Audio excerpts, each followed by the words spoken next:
भारत और अमेरिका के बीच व्यापारिक समझौता होने ही वाला है। अमेरिकी टैरिफ में कमी आ जाएगी और भारत का व्यापार बढ़ेगा। लेकिन ये बातें अच्छी हो सकती हैं। लेकिन क्या भारत ने अमेरिकी शर्तों को मान लिया है?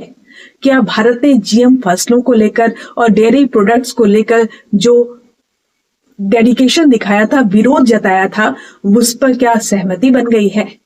इस बीच खबर आई है कि प्रधानमंत्री मोदी ने अमेरिका के राष्ट्रपति डोनाल्ड ट्रंप के साथ बातचीत की है।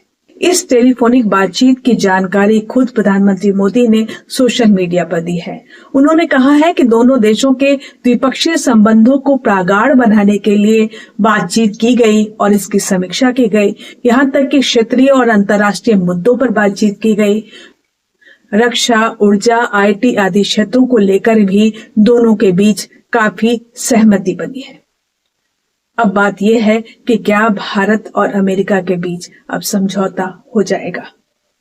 क्या भारत पर 50% जो टैरिफ लगा है वो कम हो जाएगा? क्या भारतीय सामान अब अमेरिका में उसी तरह सप्लाई हो पाएंगी जो पहले होती थी? खास बात यह है कि नवंबर में ही अमेरिका ने भारत के कई सामानों पर टैरिफ कम कर दिया था, यानी रेसिप्रोकल टैरिफ। जो टैरिफ अमेरिका ने 25% एक्स्ट्रा भारत पर लगाया था, वो कुछ सामानों पर कम कर दिया गया है।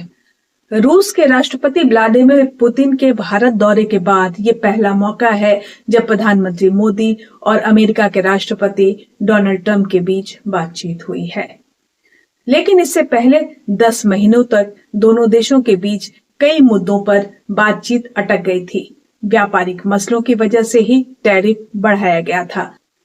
अमेरिका और भारत के बीच 3 ऐसी वजह थी जिसकी वजह से समझौता नहीं हो पाया था। उनमें पहला था जीएम रॉ फसलों का मुद्दा, यानी सेब, मक्का, कॉटन जैसे फसलें, सोयाबीन जैसी फसलें, जो कि भारत में भी उत्पादन होता है जिनका। अमेरिका चाहता था कि जीएम प्रोडक्ट जो इनके हैं उसको भारत में खपाया जाए।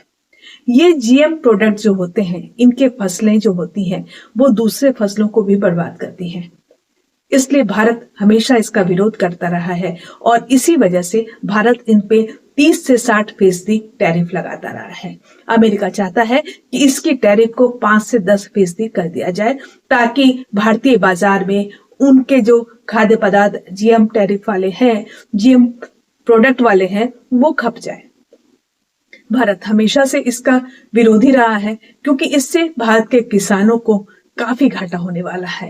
एक तो इसके संक्रमण की वजह से जीएम प्रोडक्ट्स वाली जो आएंगे उसकी बीज की वजह से भारत की जो मौलिक बीजों वाली जो फसलें हैं वो प्रभावित होंगी।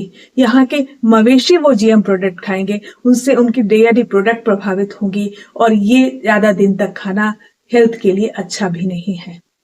जेनेटिकली मॉडिफाइड ये फसल हर दृष्टिकोण से भारत के लिए अहित कर रहा है, इसलिए भारत हमेशा से इसका विरोध करता रहा है।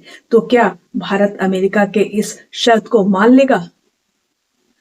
दरअसल विशेषज्ञों का मानना है कि कुछ प्रोडक्ट्स ऐसे हो सकते हैं जिस पर भारत सहमति दे सकता है, जैसे सोयाबीन और मक्का जैसे जीएम प्रोडक्ट, जिसका उत्पादन इथेनॉल के रूप में किया जा सकता है और जिसको बायोफ्यूल के रूप में इस्तेमाल किया जा सकता है।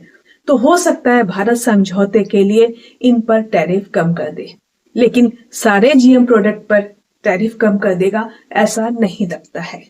भारत अमेरिका व्यापार के बीच दूसरा जो सबसे बड़ा रोड़ा है वो है डेयरी प्रोडक्ट का।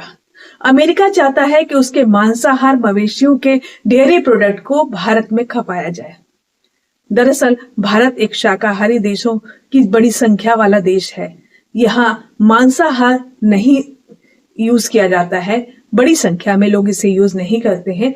ऐसे में अगर मांसाहार खाने वाले डेयरी गायों मवेशियों के डेयरी प्रोडक्ट भारत में आएंगे तो गलती से ही सही, अनदेखा ही सही, लेकिन ऐसे लोग इसका सेवन कर पाएंगे और वो गलत है क्योंकि ये उनकी धार्मिक आस्था के खिलाफ है और भारत में ये चीजें काफी महत्वपूर्ण है। भारत कभी नहीं चाहेगा कि डेयरी प्रोडक्ट जो अमेरिकन है उस पे जो 30 से 40% तक टैरिफ लगता है उसे घटाकर 5 से 10% का दिया जाए और भारतीय डेयरी प्रोडक्ट की जगह अमेरिकी डेयरी प्रोडक्ट यहाँ खुले तौर पर बिकना शुरू हो जाए। तीसरी बात यह है कि अमेरिका चाहता है कि भारत ब्रिक्स जैसे संगठन से बाहर हो जाए और अमेरिका ये भी चाहता है कि भारत रूस से तेल लेना बंद कर दे, कम से कम तो जरूर कर दे। ऐसे में अमेरिका का ये प्रेशर भारत कितना मानता है ये तो आने वाले वक्त में ही पता चलेगा। लेकिन प्रधानमंत्री मोदी ने साफ तौर पर कहा है कि भारत की विदेश नीति स्वतंत्र रही है, ये किसी के सामने झुककर नहीं बनाई गई है, ये हमेशा स्वतंत्र दृष्टिकोण के साथ चलती है। भारत का हमेशा किसानों के हित में ही फैसला होगा और किसी भी कीमत पर किसानों के हित के साथ खिलवाड़ नहीं किया जाएगा। ऐसे में प्रधानमंत्री मोदी और देश कितनी दूर तक अमेरिका के साथ समझौते करने के लिए झुकता है और किस मुद्दों पर समझौता होता है ये तो आने वाले वक्त में ही पता चल पाएगा।